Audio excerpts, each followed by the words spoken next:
Welcome once again to the Way Lessons, the Messiah Projects. There have been setbacks, technical difficulties. The enemy knows what I am doing. I am, for the first time ever, revealing the truth of the three major religions of the world: Christianity, Buddhism, and Islam.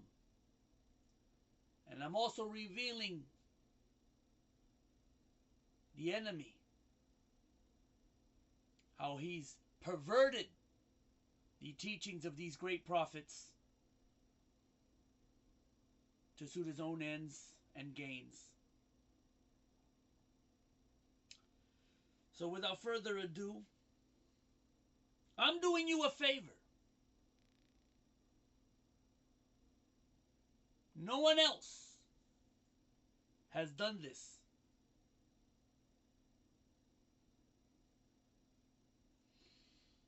Without further ado, let us continue with the latest chapter.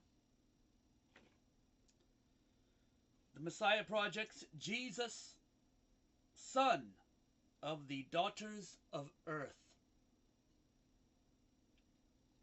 And as always, I must remind you, I am reading from this compilation of lessons. I am not the author. The author is the Mahdi.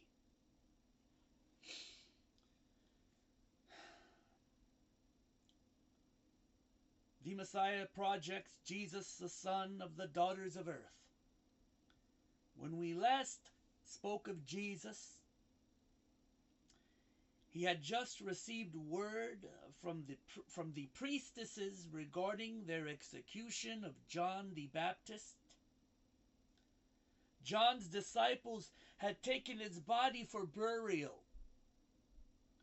Jesus and his disciples had fled secretly to the desert to allow time for things to cool down. Were those priestesses and Jesus justified in killing John? The taking of any life is never without its own generation of bad karma. As I have said earlier in Way 10, there are times when killing is necessary, such as to protect your family or something equally precious from those who would destroy them.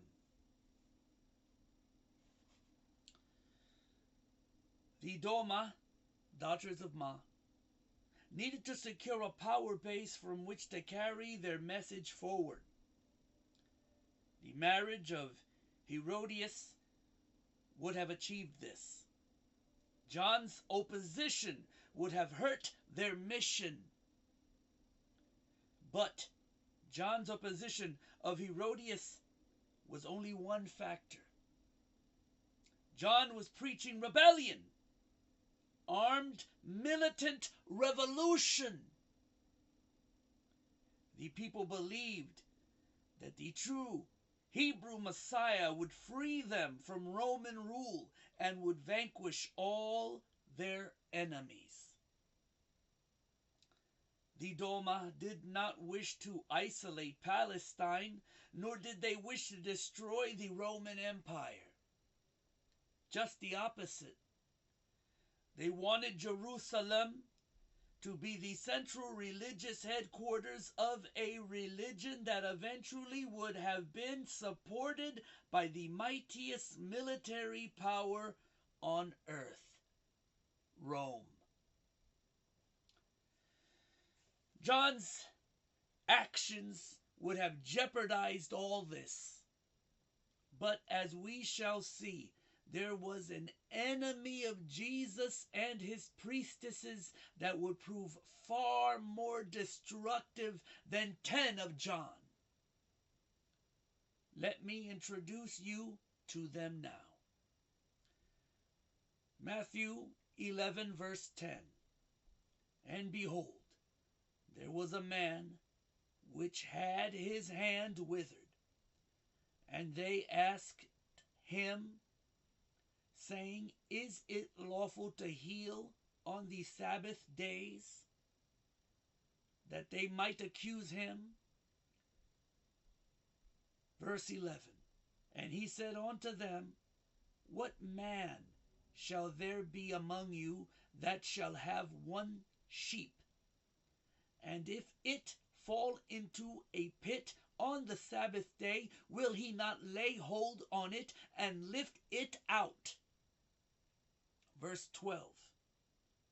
How much then is a man better than a sheep? Wherefore it is lawful to do well on the Sabbath days. Verse 13. Then saith he to the man, Stretch forth thine hand. And he stretched it forth, and it was restored whole, like as the other. Verse 14. Then the Pharisees went out and held a council against him, how they might destroy him. Verse 15. But when Jesus knew it, he withdrew himself from thence, and great multitudes followed him, and he healed them all. There are a couple of good clues in these verses. Notice Jesus' analogy of the man to a sheep. This is because the priestesses were all shepherdesses of the great shepherdess. Jesus also then became a shepherd of mankind. The real importance of this verse, however, is the introduction of an enemy of Jesus that would ultimately destroy nearly all that Jesus and the Doma had achieved. These are the male priests of the Sadducees and the Pharisees. Why were they so opposed to Jesus? They weren't really. To them, Jesus was just a fly in the ointment, at least in the beginning. The real conflict was between the priests and the daughters of earth. The priestesses. This was a long-standing conflict between the priests worshiping a male god and the priestesses worshiping the female god Asherah. You have but to look around you to see who won this conflict of philosophies. Now that we have introduced all the main characters, let's return to Jesus' life and see where it led. Jesus was not actually introducing new philosophies. Much of what he was saying was already being taught by the priestesses. What he did do was try to introduce this knowledge in masse directly to the people. This conflicted with the standard procedure of the male-dominated religions. They believed in observing a strict hierarchy and protocol. Where did we hear that word before? Protocol of the learned elders of Zion. The priests were the only ones permitted to direct. The priests were the only ones permitted direct access to God. If you had a need, you came to the priests, and they would petition God for you. From their way of thinking, knowledge of the Bible and God's Word was not meant for the masses. It certainly was not intended to be heard by Gentiles, and even worse, by women. Here's an example of how restrictive this male-dominated Hebrew religion had become. The book of Ezekiel was not to be read by anyone who was not Hebrew. Hebrew males were only allowed to read it after reaching 30 years of age. Women, all women, were strictly forbidden to read it, without exception.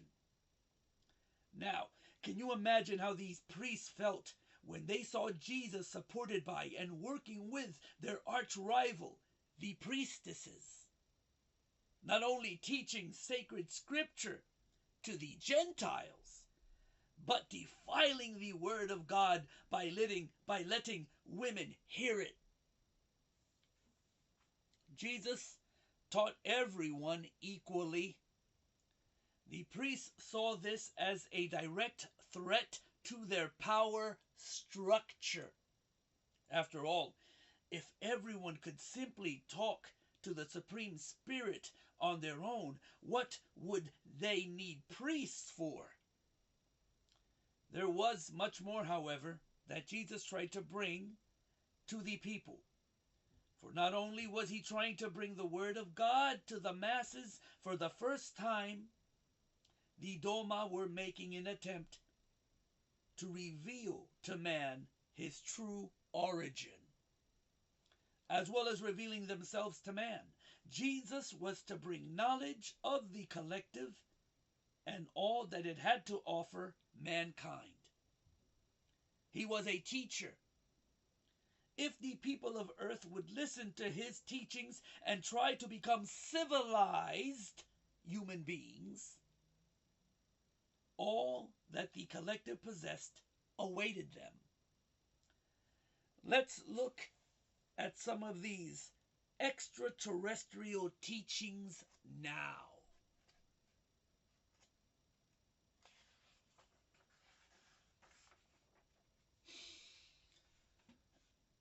Important. Before I get into the meaning of these verses, let me touch on a very important subject. Many of you who are reading these way messages, or in this case hearing them, have already been exposed to the Bible. Remember, though, that these messages were going around the world, and there are people who will read the way, who do not have access to the Bible. What really concerns me, and she who sent me, and that's the author, are those people that have read the Bible. If we have become aware of something deeply troubling, we have become aware of something deeply troubling. Many of you consider yourselves to be children of the light. Some of you have been called New Age. I think you know who it is I'm speaking to now. Most of you are former Christian middle-class women. You cringe at the very mention of the Bible. Whenever you see it quoted, you say to yourselves, "Oh no, not this again." Do you not see the irony in the fact that the very book written by your sisters so long ago no longer has any meaning to you? I know that you have been totally disgusted by the teachings of the male-dominated religions. You find them limiting, female hostile, and for a lack of better words, dead in their tracks. You have every right to think this way. I beg you to remember, however, that the Bible was once your book. That Jesus was sent by your sisters from on high. And that your sisters here on the earth were his supporters. The Bible contains your story, your beliefs, your role in the higher order of things. It was stolen from you, and now I steal it back for you. Consider me your thief in the night. I am trying to show you the Bible in a new way, a way that will bring meaning to why you have suffered all these years, a way that will allow you to see the important work that you and your sisters once accomplished and will accomplish again. Don't look at the Bible the way these dead men have forced you to. Look at the Bible in a new light. It contains so much of what you truly are. Don't dismiss it out of hand.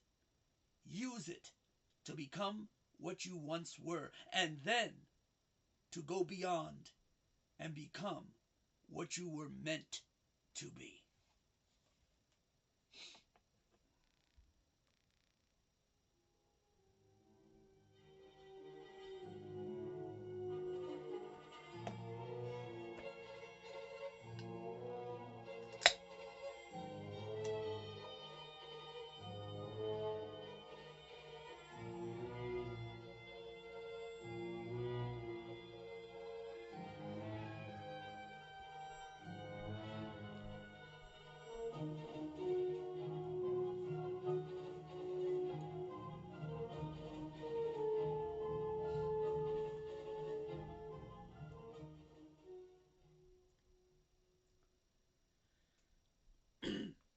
I'm here to help you achieve this.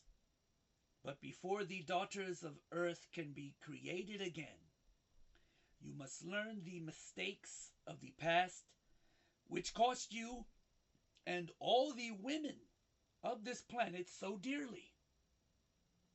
You must see the mistakes and wrong turns made by those that came before you. Your sisters of long ago were defeated by the forces of darkness.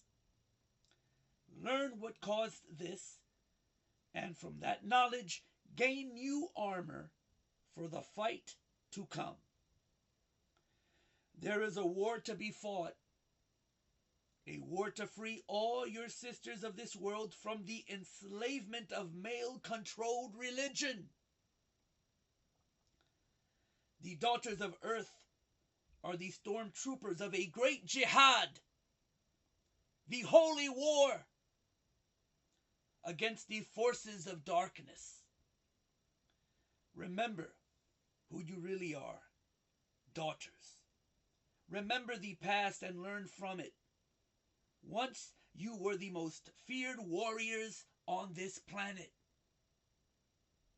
Men trembled and the earth shook at the sound of your armies. Once you had the entire military might of the Doma to help you when needed. Do you really think that they have forgotten you? Do you think that she who slew demons by the thousand and took the head of their leader Satan now stands powerless in the heavens? Is Fatima no longer in your thoughts? It was there that the prophecy was given to you, that one day all that you had lost would be regained, that you would cause the fall of the great houses built upon the lies of those who light no longer shines within them. Remember all of this. Learn of what was done to you so that it may never be done again. Do not forsake what was written in history by your own hand. And be prepared to once again ride forth with the torch of freedom and knowledge. You are the phoenix, the great eagle of Ma. You will rise from the ashes of your own destruction to become more powerful than ever before. This was the promise made at Fatima, and you are the instrument of its realization. Now look at the words of this Bible, not with the eyes of slaves, the mere playthings of men, but with new eyes, the eyes of the female warriors you are. Daughters of earth, your time is nearly come. John 14, verse 1. Let not your heart be troubled. Ye believe in God. Believe also in me. Verse 2. In my mother's house are many mansions. If it were not so, I would have told you. I go to prepare a place for you. Verse 3. And if I go and prepare a place for you, I will come again and receive you unto myself, that where I am, there ye may be also. Verse 4. And whither I go ye know, and the way ye know. Verse 5.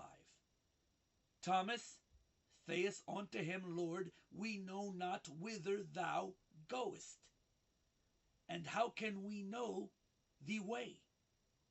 Verse 6. Jesus saith unto him, I am the way, the truth, and the life.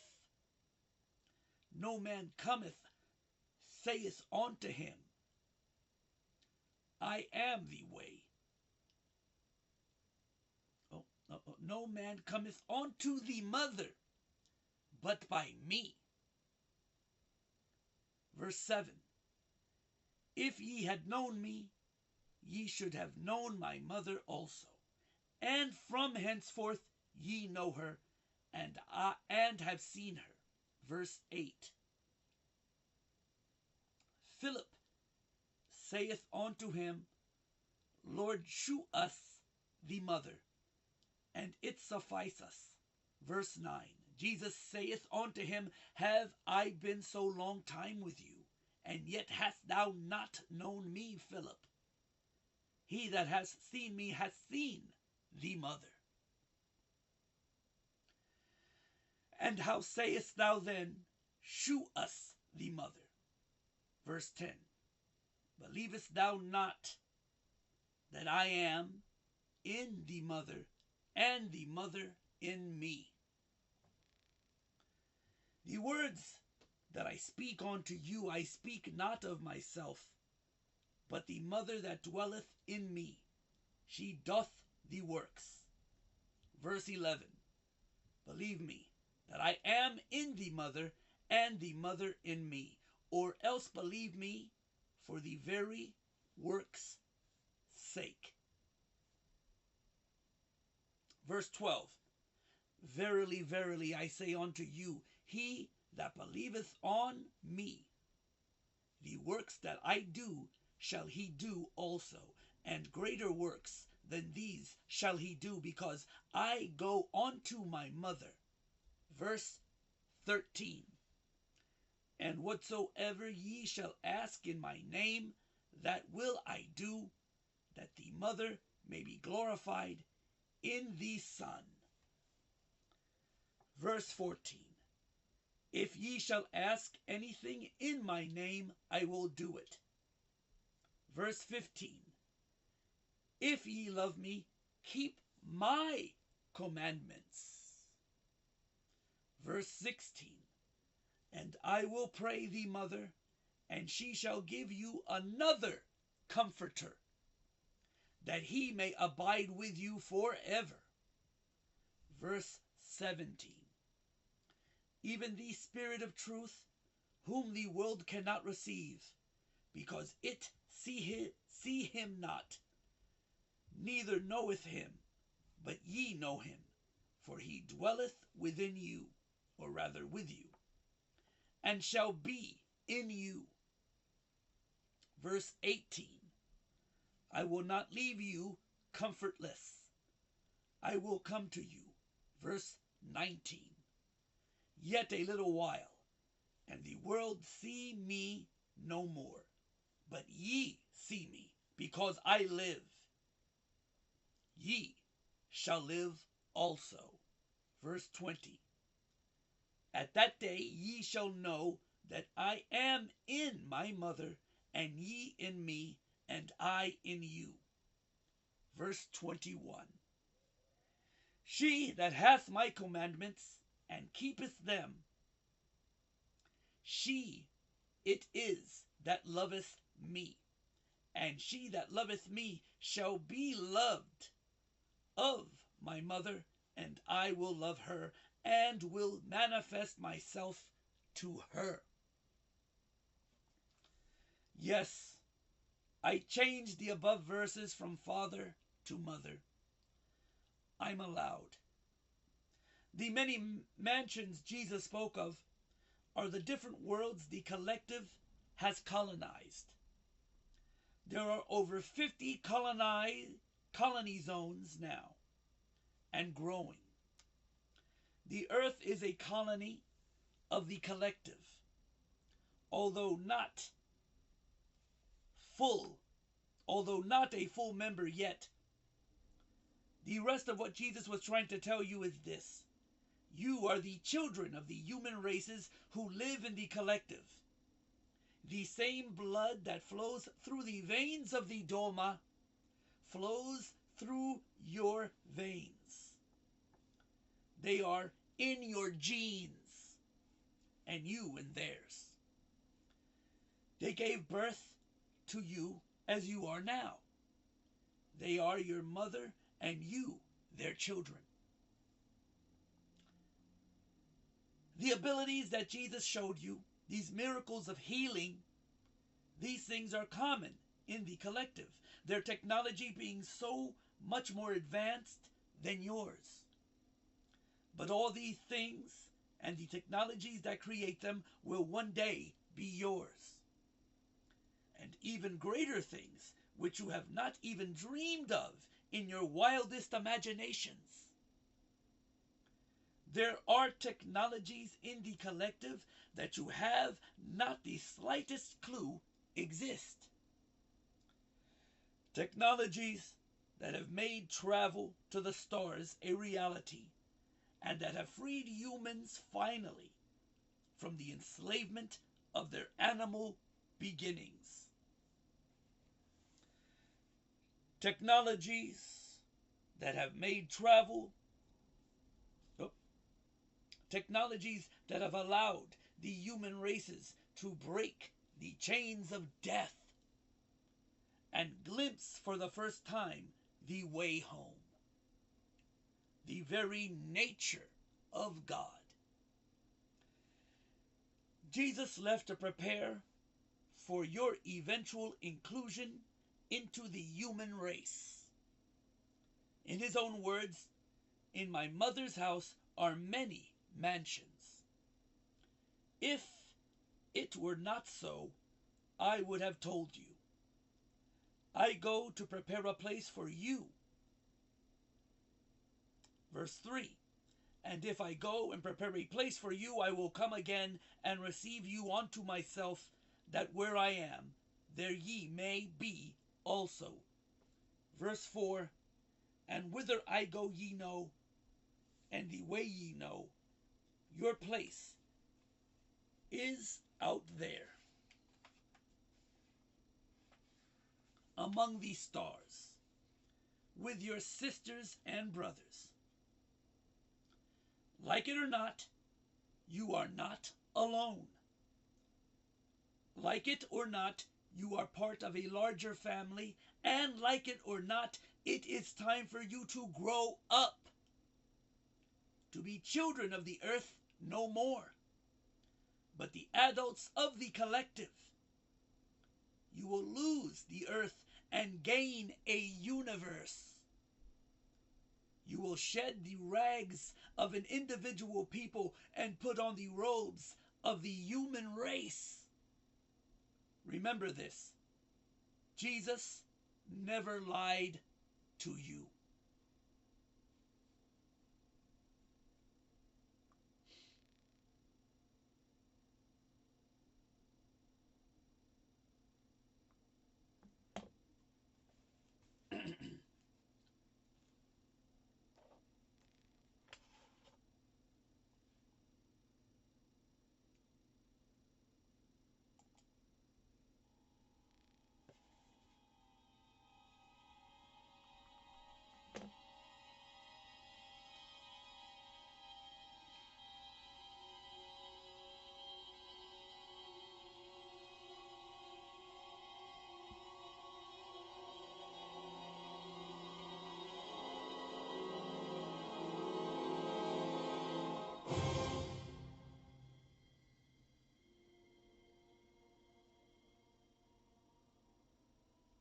What is it like out there? What are the things awaiting you? Wait. Freeze your minds right there. Do you feel the emotions that just went through you as you read the last two questions? Did you feel the slight shimmer of energy that swept over your skin? The slight quickening of your heart and your mind? These are what make you human. These are the emotions that separate you from the animals and drive you forward.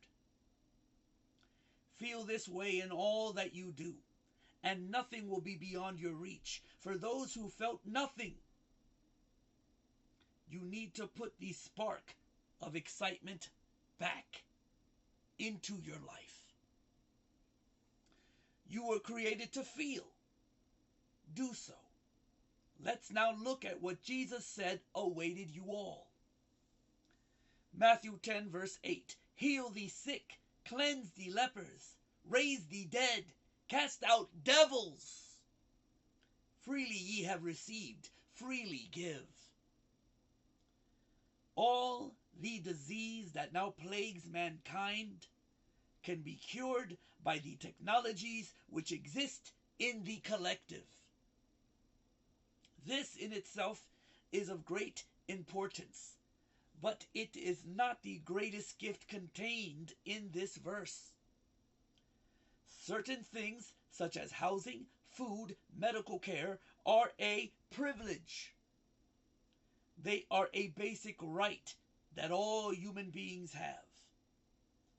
On earth, these basic requirements of life are used by men to gain control of your lives. They engorge themselves on profits, just like leeches sucking at the lifeblood of the body. Some things are simply too important to be left at the mercy of these soulless vampires which plague your society. The thought that someone should profit from the suffering of others, that men should heal the sick, not because they are fellow human beings in need of kindness, but merely sources of money, is totally revolting to those in the collective. There is a basic difference in the social philosophies of earth and the collective. Those who do not produce for what they receive, those who profit from the misery of others, those whose only function is to shift great pools of greed from one hand to another. These men are the dinosaurs of the future earth. There is no place for them in the kingdom of heaven. Those who follow the god of usury, will find out just how powerless their paper god is. Money and its control of human life does not exist in the collective. You have just a little time to realize the implications of this and to make the appropriate changes. Or ignore this warning, get all that you can now, and it will be changed for you.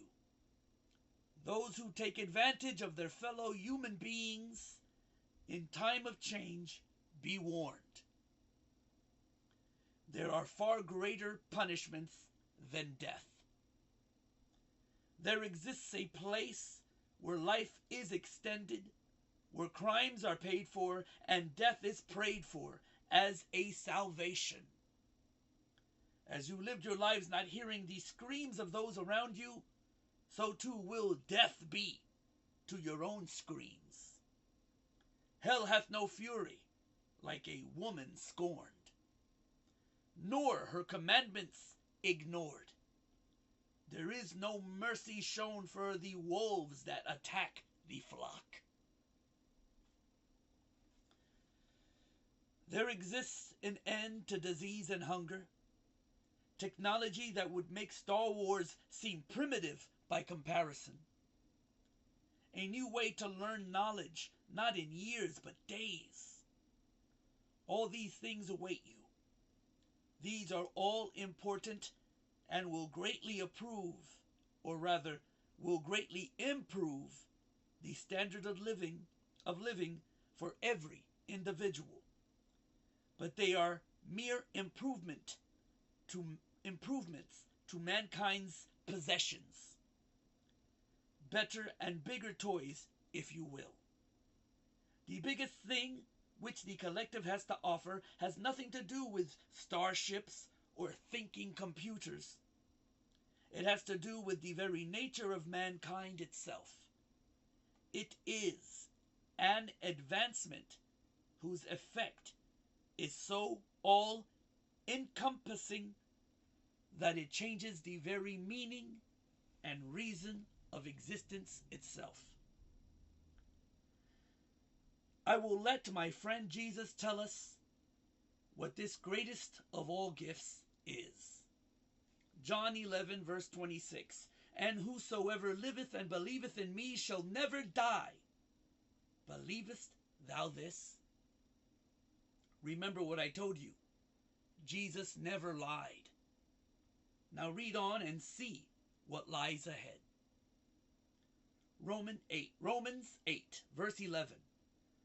But if the spirit of him that raised up Jesus from the dead dwell in you, he that raised up Christ from the dead shall also quicken your mortal bodies by his Spirit that dwelleth in you.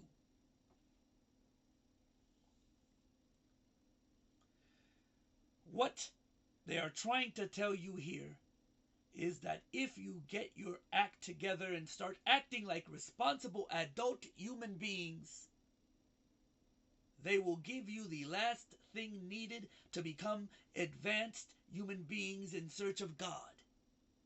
The power to conquer that which animals are chained to, death.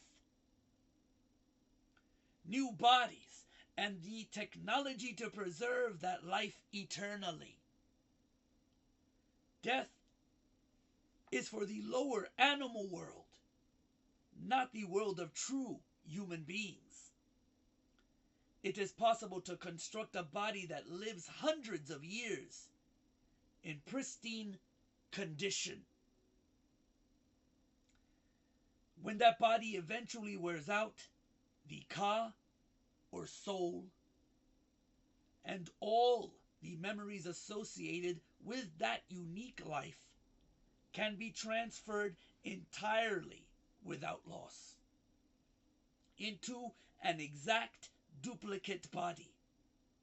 This technology exists.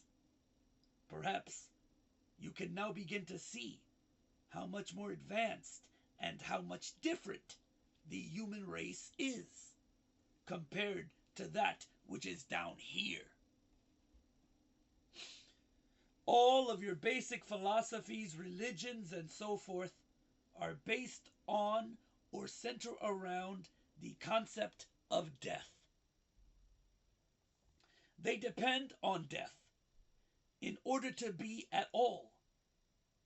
What would happen to these beliefs if suddenly you were to realize that physical death is not the natural consequence of true human life? What if the conquering of death was the last stage to becoming human? Think of the karmic accomplishments one could achieve in a deathless world. Normal karmic law throws you into a body without the permanent memories of your last body. You take only the base emotions into that new life.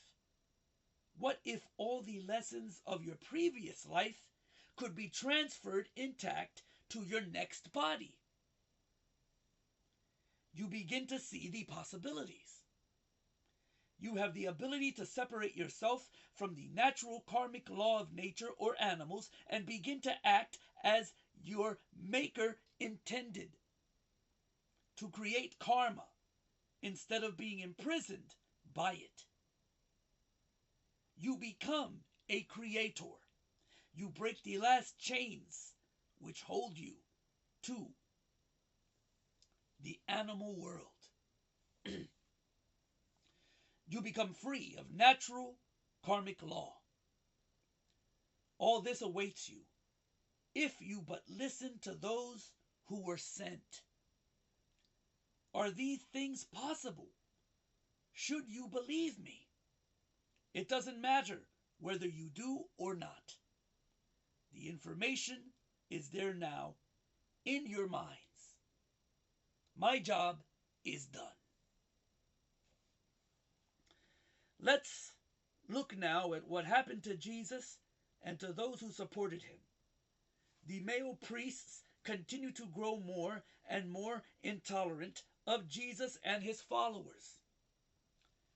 Finally, an excuse was found to get rid of this troublemaker and possibly to deal a severe blow to the priestesses in the process. Look at these verses. John 11, verse 46. But some of them went their ways to the Pharisees and told them what things Jesus had done. Verse 47. Then gathered the chief priests and the Pharisees a council and said, "What do we? For this man doeth many miracles." Verse 48. If we let him thus alone, all men will believe on him, and the Romans shall come and take away both our place and nation. Verse 49. And one of them named Caiaphas, I'm trying my best. Caiaphas, or Caiaphas, being the high priest, that same year, said unto them, "Ye know nothing at all." Verse 50. Nor consider that it is expedient for us that one man should die for the people, and that the whole nation perish not. Verse 51. And this spake he not of himself, but being high priest that year, he prophesied that Jesus should die for that nation. Verse 52. And not for that nation only, but that also he should gather together in one the children of God that were scattered abroad.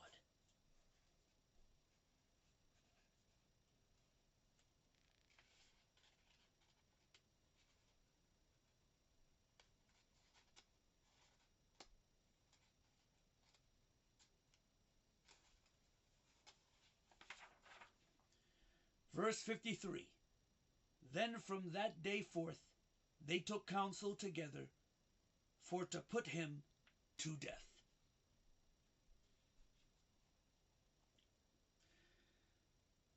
We all know the story of Judas and the Last Supper.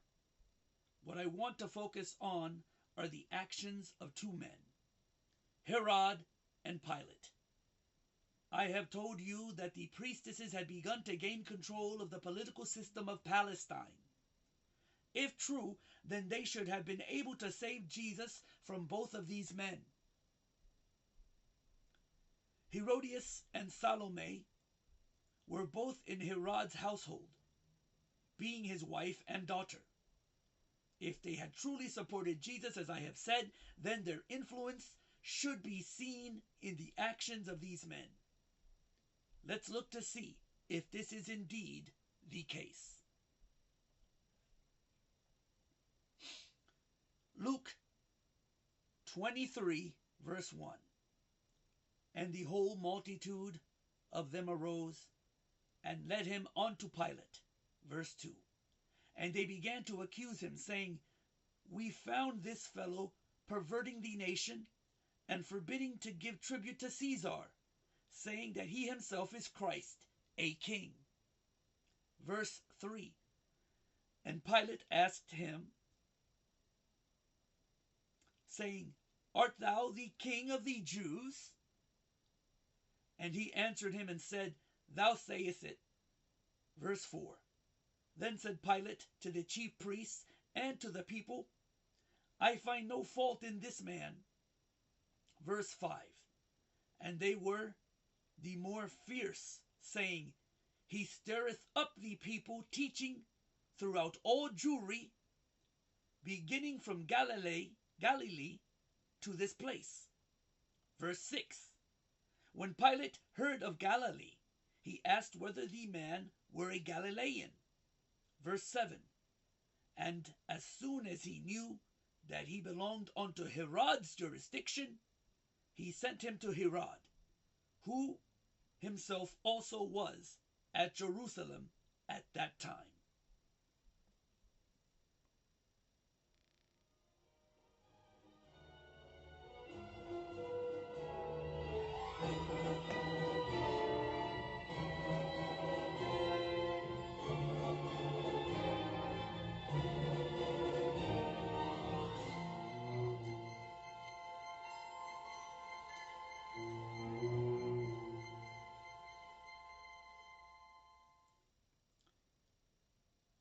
Here we see that Pilate, the military governor, is asked to pass judgment on Jesus.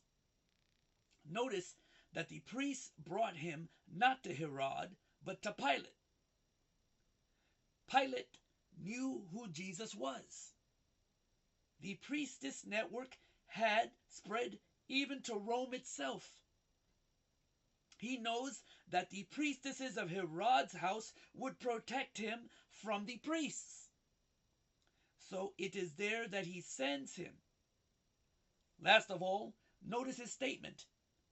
Then said Pilate to the chief priests and to the people, I find no fault in this man. Now, unless I'm mistaken, this man Pilate sounds pretty sympathetic to Jesus. But let's see now what happens when Jesus is sent to Herod. Luke 23, verse 8. And when Herod saw Jesus, he was exceedingly glad, for he was desirous to see him of a long season, because he had heard many things of him, and he hoped to have seen some miracle done by him. Verse 9. Then he questioned him in many words, but he answered him nothing. Verse 10. And the chief priests and scribes stood and vehemently accused him. Verse 11. And Herod, with his men of war, set him at naught, and mocked him, and arrayed him in a gorgeous robe, and sent him again to Pilate. Now, who do you think was telling Herod of all these things Jesus did? Salome, of course. Notice how happy Herod is to see Jesus. Does this sound to you like he wanted him killed? Of course not. It says that Jesus was questioned by Herod, but did not say a word. This is a lie, plainly and simply. Jesus spent the entire day and evening talking to Herod. Next, we are told that the priest accused him. This is very true. But look carefully at what happens next. Before I continue, let me thank whoever he was among the early church writers who left in the one sentence that straightens this whole mess out. It was very clever. Without it, the truth would not have been known. Let's look at the last sentence. Verse 11. And Herod with his men of war set him at naught, and mocked him, and arrayed him in a gorgeous robe, and sent him again to Pilate. Part of this verse has been added by the early fathers so that you would not think Herod was sympathetic to his cause. In the beginning, Herod is overjoyed to see Jesus, yet next he lets his soldiers mock him. The real sentence should have read, Then Herod arrayed him in a gorgeous robe and sent him again to Pilate. The clue here is the gorgeous robe he put on him. But first, you have to realize that it wasn't Herod who put it on Jesus. It was Herodias and Salome.